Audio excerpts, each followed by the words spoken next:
Good morning, guys. Today we're going to continue reviewing Unit 8, which is Transformations and Symmetry, so that we can be ready for our test that we are taking tomorrow. On Friday, we reviewed each transformation that we've done, but we did it individually. Today, we're going to review how to do them as a sequence, and then we're going to do some symmetry. So this paper, you'll notice it starts with number 12 because that's where we left off before. But this says the figure below is reflected over the x-axis and then rotated 180 degrees counterclockwise around the origin. What are the coordinates of the image after both transformations? So two things happen to this. So I'm going to start off by just listing where the original image is right now. So original.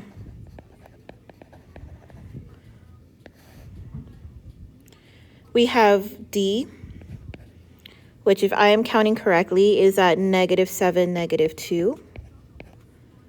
E, -2, -4. And F, -5, -6. So all negative numbers. Okay, then there's two transformations that they want us to do. The first one is that it's reflected over the x-axis. So when you reflect over the x-axis, so over x, your x is going to stay the same, but your y is going to become negative. So with us, it's going to be a little different. So this will be d prime, because our x is going to stay the same, -7. But then it says -y. Our y was -2. So if I put a negative in front of that, that double negative is just going to turn to a positive. So it's going to become +2. In fact, let me just rewrite it. +2. And that's going to happen with each of these points. The first number will stay the same, so -2. The second one will change sign. So it was -4, it's now going to become +4. And then F prime, -5, +6. So let's graph this so that we can see what it looks like and see if it looks like it did what it was supposed to. -7, +2. -2, +4.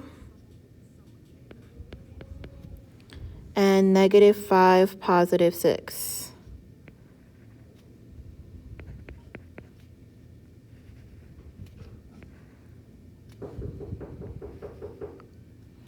Okay, so now it looks like it did what it was supposed to do. It does look like it's a reflection over our x-axis, which is right there. But that's not the only thing that changed. They also wanted us to rotate 180 degrees counterclockwise around the origin.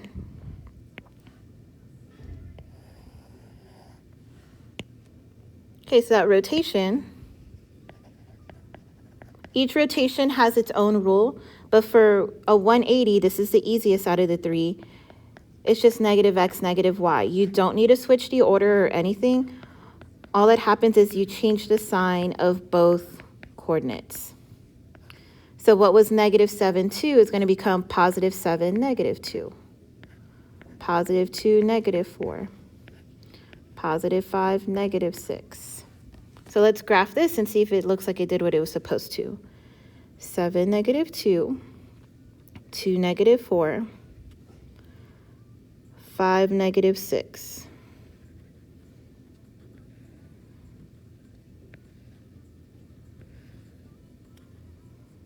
This was D double prime, E double prime, F double prime. So yes, I do think it did what it was supposed to. So if I started at this pink one, and remember we always go counterclockwise, this would be 90 and then 180.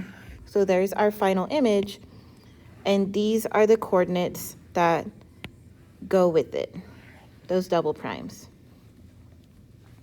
Okay, so let's do another sequence of transformations, one that has more than one transformation. So this one says the figure below is dilated by a factor of 2 about the point 1, -1, and then translated 8 units left and 5 units up. What are the coordinates of the image after both transformations? So like we did with the other one, it's going to be easiest if you know where your original points are. So our original, LMN, L is at 1, -3. M is at 4, -2. And N is at 3, -4.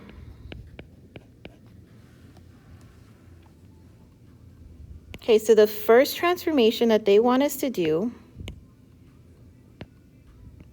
is they want us to dilate by a factor of 2 about the point 1, -1. So if you look at the graph, the point is already there, and they labeled it P, 1, -1.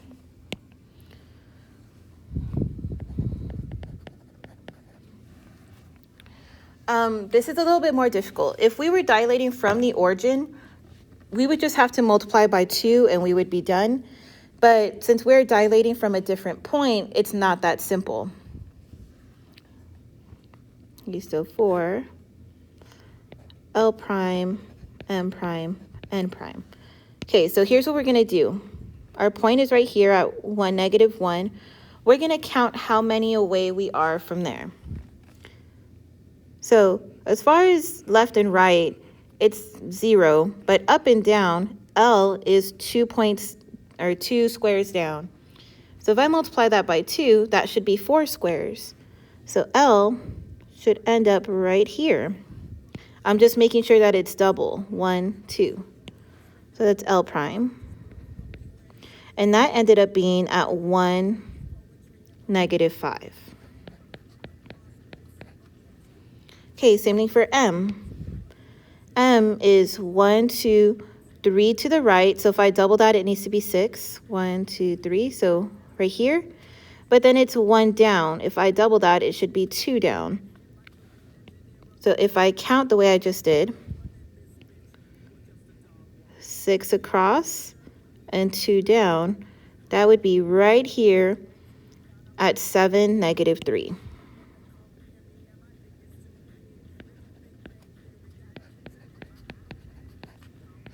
Okay, and then last is N. N is 2 across and then 3 down. So to double that, we're going to go 2 across and 3 down. So N should end up right here at 5, -7.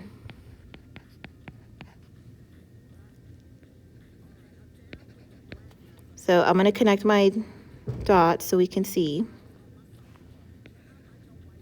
Yeah, and it looks about twice as big. And remember, it's dilating from this point, not from the origin. So it's got to go straight from that point. Okay, the other transformation that they want us to do here is they want us to translate 8 left and 5 up.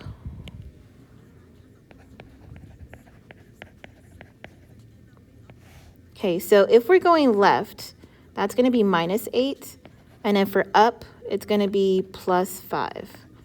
Okay, so looking at the ones that have prime, because these are now going to be double prime. 1 - 8 is -7. -5 + 5 is 0. Okay, and then do that for every single one. 7 - 8 is -1. -3 + 5 is +2. Then 5 - 8 is -3. -7 + 5 is -2.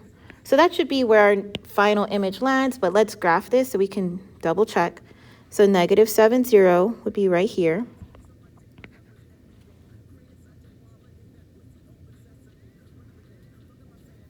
So L double prime. -1, +2, that's here, M double prime. And -3, -2, N double prime. So I did it using math, actually adding and subtracting, but the good thing about translations is you could actually just physically count. 1, 2, 3, 4, 5, 6, 7, 8, and then 1, 2, 3, 4, 5. Okay, so that's where our final image landed. So this right here would be our answer. Oop. There we go. Okay, that would be our answer. Okay, so both of these gave us the original and asked us to perform 2 transformations to it. Number 14 is going to be a little different because if you look at our labels here, it already says double prime, double prime, double prime, double prime. So the 2 transformations that they listed have already happened. Parallelogram ABCD is translated 2 units right, 8 units up, and then reflected over the y-axis to become what we see. So what are the original coordinates of parallelogram ABCD? So we're going to work backwards. When we work backwards, we have to go in opposite order.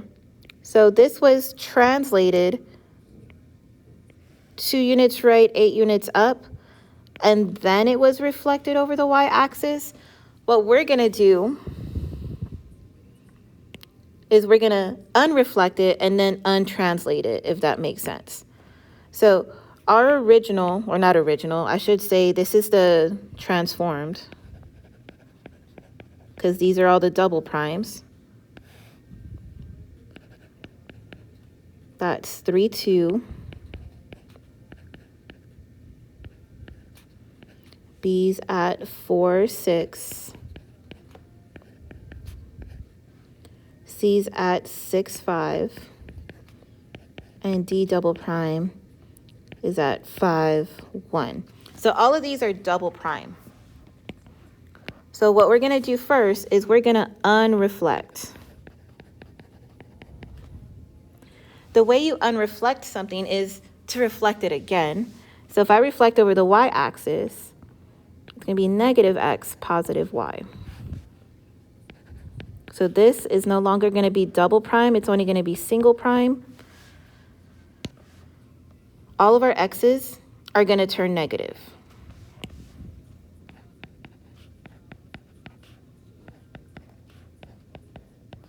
All of the y's are going to just stay the way they already are. Okay, so let's graph this so we can see what it looks like. Negative 3, 2. That's A prime. Negative 4, 6. B prime. Negative 6, 5 is C prime. And negative 5, 1, D prime. Okay, so that looks about right. It looks like it's been reflected over our y-axis just like that. Okay, so we unreflected it, so this is kind of before it had been reflected. But that's not the only thing that we need to undo. We also need to untranslate it.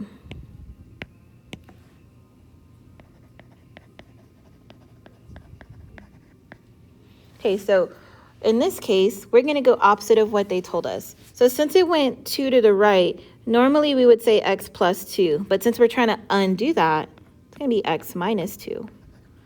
And then it went 8 units up, so usually we would say y plus 8. But we're trying to undo that, so we're going to do minus. So this is what should take us back to our original parallelogram. So for all these x values, I'm going to subtract 2. Negative 3 minus 2 is negative 5. Negative 4 minus 2 is negative 6. So I'm just going to go down the list and do that.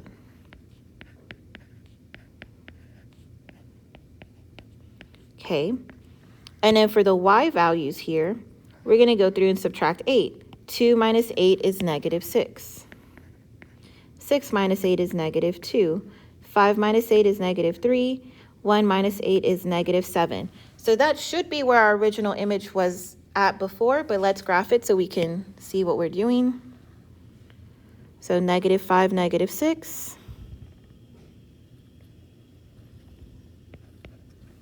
Negative 6, negative 2.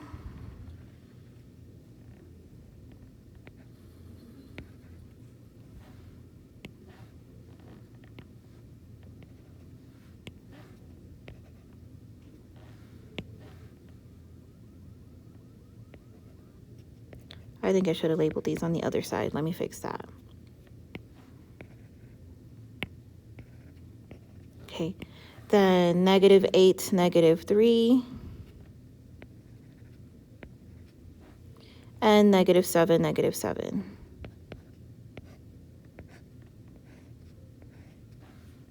Yeah, so that should be where our original image was before those transformations took place. An easy way to check is to now go in the correct order and see if it makes sense. So if I started here and I went 2 to the right, 8 up, so 2 right, 8 up, sure looks like it would land right here on the blue one. But then if I reflected that one over the y-axis, it would land to the one that they gave me. So that's where it was originally. Okay, so these are sequences of transformations when you need to be able to do more than one transformation at a time. Okay, so in the back of your paper, we're going to start talking about scale factors. So these are specific to dilations, but they want to know how much something grew. So it says find the scale factor used to dilate ABC to become A prime, B prime, C prime. So if you look at this, ABC is the original one. A prime, B prime, C prime is bigger than that original. So this is an enlargement. So no matter what, when I try to find my scale factor, which we use the letter K, it needs to be bigger than 1. Okay, so what we're going to look at is how far away it is from that center of dilation. Always do the one that has prime on top over the original. So for this one, if I'm looking at the prime one, how far away is it from the original? I'm going to have to add some numbers. 2 and 4 make 6. And then for the original, it's only going to be this part that's 2. So 6 over 2 is 3. So our scale factor is 3. It got exactly 3 times as big. Okay, so our next problem, it's still the same image, so I already know that the scale factor is 3. But it tells us the perimeter of the smaller one, this one here, is 14. Determine the perimeter of the bigger one. So, of course, it's going to have to be bigger than 14. So what you do is you set up with the scale factor. So I am still doing A prime, B prime, C prime on top, and then the regular ABC at the bottom. So the bigger one is 3, the smaller one was 1. Set that equal to, well, I don't know what the perimeter of the top one is, but I do know that the perimeter of the smaller one is 14. So once you have it set up, you can do nsolve, comma, P or X or whatever letter you used, or we could just simply cross multiply. So 3 times 14 would give me 42. And then 1 times P is just P. So this one was actually a very simple one. The perimeter of that bigger triangle is 42. But this is just a proportion that you need to set up. There is a question exactly like this on the test, and it's one of those where it's open answer. There are no answer choices. Okay, another scale factor one, and there's one like this on the test, where they describe it to you, but there is no picture. So you're going to have to draw your own. Triangle DEF is dilated to become D prime, E prime, F prime. If DE is 2, EF is 4, E prime, F prime is 10, and D prime, F prime is 12.5, what is the scale factor? So I work better when I have a picture, so I'm going to draw my own triangles. So let's say this is DEF. It doesn't matter, this is just a reference for your own self, so you can draw it however you want. They told us that DE is 2 and EF is 4. Okay, then I have another triangle, D prime, E prime, F prime. E prime, F prime is 10, and then D prime, F prime is 12.5. What is the scale factor? So you have to use the numbers that correspond with each other. So in this case, this is the side where I have both numbers. If I try to use DE, well, this one doesn't have a number over here. If I try to use the 12.5, the bottom doesn't have a number here. So I have to use these two. And what I said before, when you're doing your scale factor, always do the one that is prime on top of the original.